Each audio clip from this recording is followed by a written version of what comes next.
गुरु प्यारी साध संगत जी, प्यार से कहना जी, धन निरंकार जी। महापुरुषों, एक बार दो आदमी मंदिर के पास बैठे बातें कर रहे थे। अंधेरा छा रहा था और बादल मंडरा रहे थे। थोड़ी देर में तीसरा आदमी आया और वो भी उन दोनों के पास बैठ बातें करने लगा। महापुरुषों, कुछ देर बाद उस तीसरे आदमी ने उन दोनों आदमियों को कहा कि मुझे भूख लग रही है। अब उन दो आदमियों को भी भूख लगने लगी। तो पहला आदमी बोला, मेरे पास 3 रोटियां हैं। दूसरा बोला, मेरे पास 5 रोटियां हैं। हम तीनों मिलकर ये 8 रोटियां खा लेंगे। अब उनके मन में सवाल आया कि 8 रोटियों को 3 आदमियों में कैसे बांटेंगे। पहले आदमी ने कहा, हम रोटी के 3 टुकड़े कर लेते हैं, यानी 3 रोटियों के 24 टुकड़े हो जाएंगे और हम तीनों 8-8 टुकड़े खा लेंगे। और सभी को उसकी राय बहुत अच्छी लगी, तो उन्होंने 8 रोटियों के 24 टुकड़े करे और हर एक ने 8-8 टुकड़े खाकर अपनी भूख शांत की। और फिर बारिश होने लगी और बारिश के कारण मंदिर में ही वो लोग सो गए।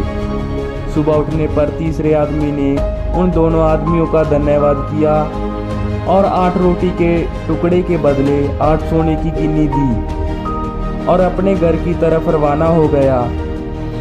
तीसरे आदमी के जाने के बाद दूसरे आदमी ने पहले को कहा, हम दोनों 4-4 गिन्नी बांट लेते हैं। पहला आदमी बोला, नहीं, मेरी 3 रोटी थी और तुम्हारी 5 रोटियां थी, इसलिए मैं 3 गिन्नी लूंगा और तुम 5 रख लो।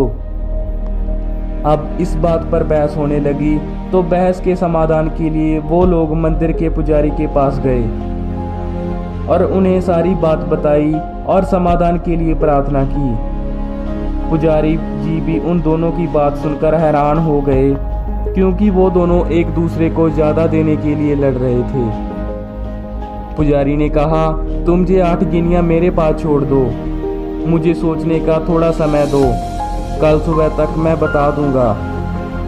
पुजारी ने सोचा, वैसे पहला आदमी सही बोल रहा है कि पहले आदमी के 3 रोटियों के बदले उसे 3 गिन्नियां मिलनी चाहिए और दूसरे आदमी की 5 रोटियां थी, इसीलिए उसे 5 गिन्नी मिलनी चाहिए।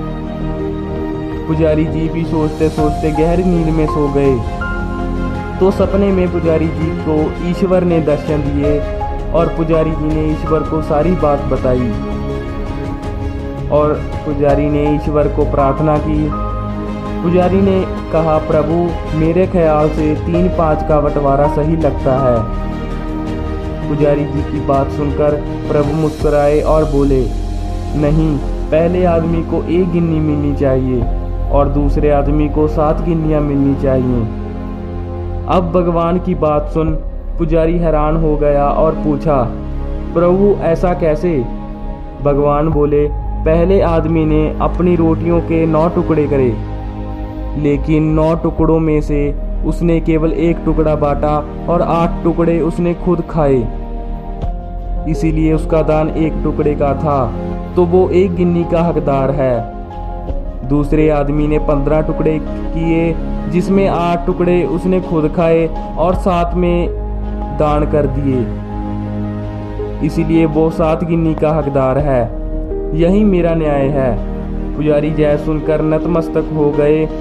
इस साखी का सार महापुरुषों यही है, हमारी किसी स्थिति को देखने की, समझने की दृष्टि और ईश्वर का दृष्टिकोण अलग होता है।